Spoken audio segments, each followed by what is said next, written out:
So, have you ever thought of stargazing? It's my favorite activity. Whenever I feel really stressed, I just switch off my phones, everything, and I go out, stand somewhere in dark, sit somewhere in dark, and look at the stars. You can also try this, and I think having a good telescope is a nice possession to have rather than a phone or some other things. It will take you to another world. So, stargazing is a very stress relieving activity. Now, when I talk about stars, do you know that the universe may seem a strange place when we see sometimes? I sometimes get scared saying that, oh, what is beyond this earth? And what if a meteorite strikes with the earth? And what if nothing is there later after some years? So, universe is actually a strange place, but it is not a distant one. It is very close to us. Whether wherever you are right now, outer space is just 62 miles or 100 kilometers away from you. 100 kilometers away. So if you move out of Earth 100 kilometer in distance, you are in the space.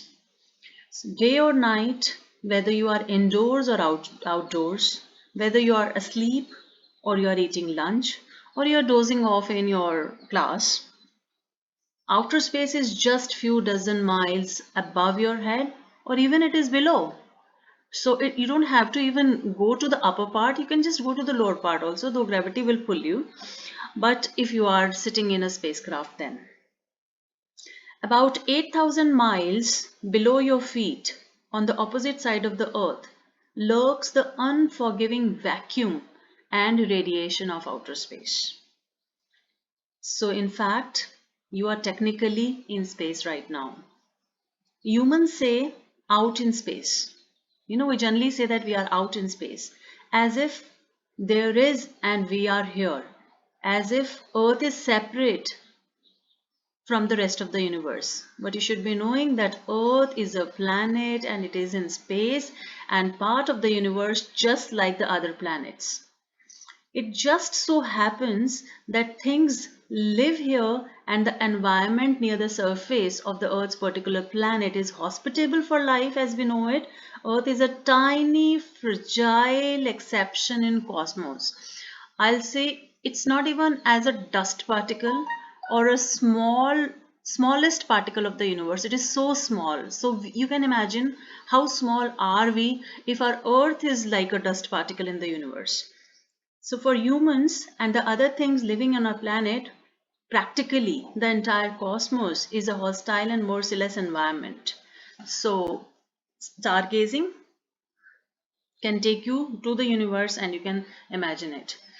This is a picture of galaxy and there are millions of galaxies in the universe, and in this galaxy our solar system is like a dust particle. So you can say that this is our solar system, a small dust particle. Now in this solar system, where is Earth, you can't even see. So universe is so huge. There are so many beautiful galaxies in the universe.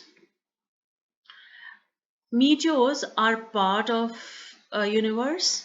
Meteor is actually a heavenly body which falls on the surface of the earth. So you can say it's a remain of anything. It can be remain of asteroid or a meteoroid or any celestial object which burns, and its inner part or a part of a piece of a maybe shooting star comes towards the surface of the earth. That is called as meteor. At some point of time, Earth goes through a region where there are a lot of meteorites. There are places where a lot of meteorites are there. There is a meteorite asteroid belt in the universe. So sometimes we go through a region where a lot of meteorites can be seen. I'm giving you some dates when you can see meteorite shower. Meteorite shower is an event when a lot of meteorites can be seen in the sky.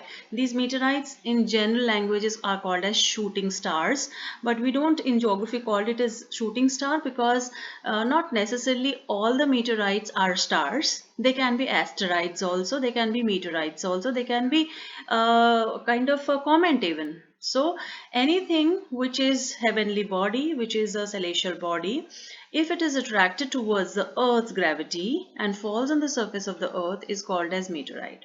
So next meteorite chart, you can even see meteorite chart today, that is 4th and 5th May, but the peak season of meteorites is August. In August from 11 to 12, that these are the dates, you can see meteorites in the sky. So for that you have to choose a dark place. You have to go to a dark area, sit with your parents, sit with your friends, sit with your cousins, sit with your classmates and see these meteorites.